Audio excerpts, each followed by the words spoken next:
एक गांव में एक ब्राह्मण रहता था। वह हर रोज मंदिर में जाकर कान्हा जी की पूजा किया करता था और वह कान्हा जी को भोग लगाए बिना कभी भी भोजन नहीं करता था। लेकिन उस ब्राह्मण की पत्नी उससे हमेशा ही चिढ़ती रहती थी, क्योंकि वह ब्राह्मण हर बात में पहले कान्हा जी को याद करता था और सुबह सबसे पहले वह कान्हा जी को ही भोग लगाता था और हमेशा ही, चाहे दिन हो या रात, वह कान्हा जी का नाम लेता रहता था। एक दिन ब्राह्मण की पत्नी ने घर में कुछ लड्डू बनाए तो ब्राह्मण ने अपनी पत्नी से कुछ लड्डू लेकर कहा, ये लड्डू पहले मैं मंदिर जाकर कान्हा जी को खिलाकर आता हूँ, फिर बाद में हम सब मिलकर खाएंगे। अपने ब्राह्मण पति की बात सुनकर उसकी पत्नी बहुत गुस्सा होकर बोली, कभी कोई पत्थर की मूर्ति भी भला लड्डू खा सकती हैं जो तुम रोज उस तुम्हारे कान्हा को खाना खिलाकर आते हो। आज तुम ये लड्डू बिना कान्हा की मूर्ति को खिलाए घर में वापस मत आना, और अगर कान्हा की मूर्ति को बिना लड्डू खिलाए घर वापस आए तो भूल जाना अपने उस कान्हा को। अब मैं भी देखती हूँ ये लड्डू वह मूर्ति कैसे खाती हैं। पत्नी की ऐसी बात सुनकर वह ब्राह्मण आंखों में आंसू लिए लड्डुओं की थाली लेकर अपने कान्हा के मंदिर पहुंच जाता है।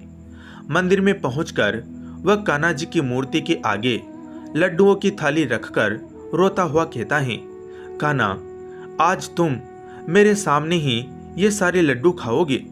आज कृपया करके तुम मेरी लाज रख लेना कान्हा जी।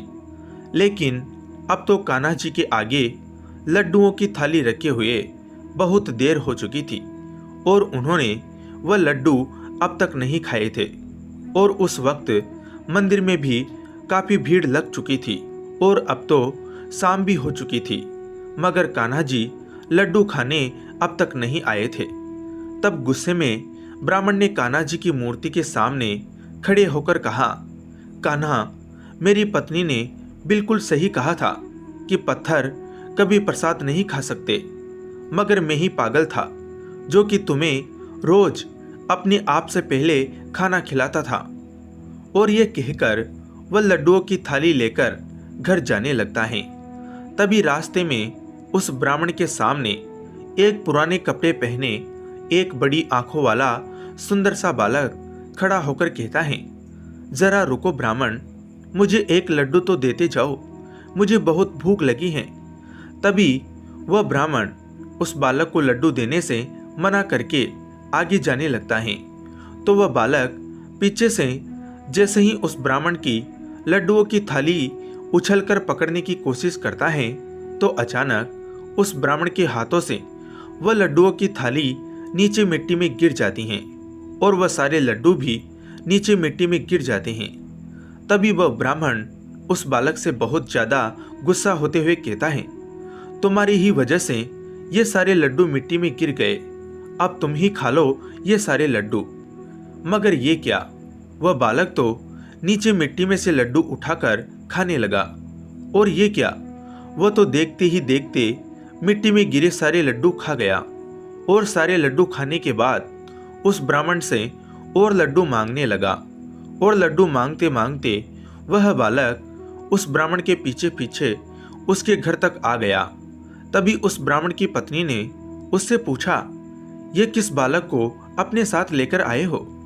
तो ब्राह्मण उसे बताता है, इसकी वजह से ही मेरे सारे थाली के लड्डू मिट्टी में गिर गए, और उन सारे लड्डुओं को खाने के बावजूद भी यह मुझसे और लड्डू मांग रहा है।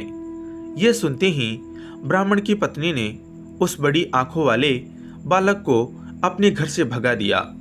तभी वह बालक ये कहता हुआ ब्राह्मण के घर से चला गया कि कभी तो तुम मुझे लड्डू खाने के लिए बुलाते हो और अभी मुझे अपने घर से ही भगा रहे हो। यह सुनते ही ब्राह्मण की पत्नी ने कहा, अरे जाओ यहाँ से, तुम जैसों को भला हम लड्डू खाने क्यों बुलाएंगे।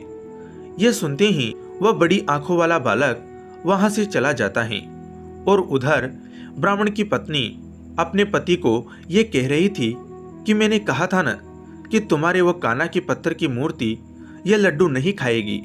अब भूल जाओ उस कान्हा को, आज के बाद जैसा मैं कहूंगी वैसा ही होगा। तो ब्राह्मण ने कहा, हाँ तुम सही कह रही थी, कान्हा झूठा है और मैं आज के बाद कभी भी उसकी पूजा करने मंदिर नहीं जाऊंगा। ये कहकर वह रोता हुआ अपने कमरे में जाकर सो गया।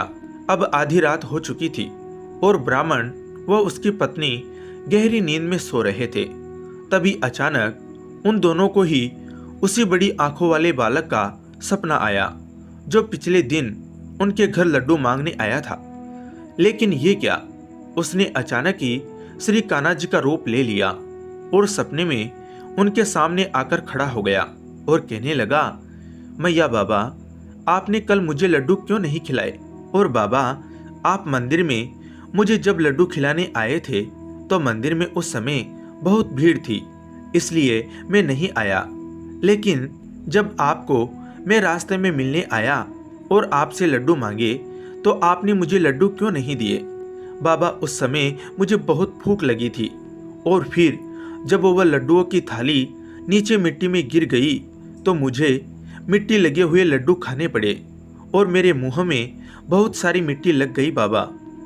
कान्हा की ये बात सुनकर ब्राह्मण सपने में बहुत फूट फूट कर रोने लगा और कहने लगा, प्रभु मुझे माफ कर दो, मेरी ही वजह से आपको वह मिट्टी लगे हुए लड्डू खाने पड़े और मैं भी कितना मूर्ख हूँ जो कि मैं आपको पहचान ही नहीं पाया। मुझे क्षमा करे प्रभु, मुझे क्षमा करे। तभी ब्राह्मण की पत्नी भी रोने लगी और कान्हा जी से कहने लगी, प्रभु सारी गलती तो मेरी ही है, मुझे कभी भगवान में विश्वास ही नहीं था कान्हा, इसीलिए मैं अपने पति को हमेशा मंदिर जाने के लिए मना ही करती थी। लेकिन कान्हा, कल मैंने आपको अपने घर से जाने को कहा और फिर भी आपने मुझे इतने प्यारे और इतने सुंदर दर्शन दिए, इसलिए मैं अब हर जन्म के लिए आपकी आभारी हो चुकी हूँ कान्हा जी, और अब मैं भी सदा आपकी पूजा सेवा रोज करूँगी।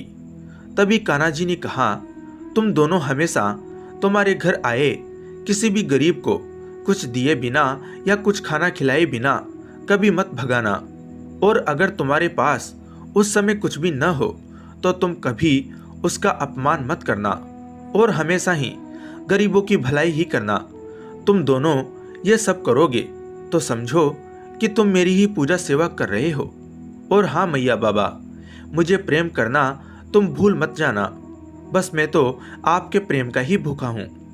ये कहकर कान्हा जी चले जाते हैं और जब ब्राह्मण और उसकी पत्नी सुबह उठते हैं तो वह कान्हा जी के दर्शन से बहुत ही प्रसन्न होते हैं और उनका जीवन कान्हा जी के दर्शन से धन्य हो जाता है।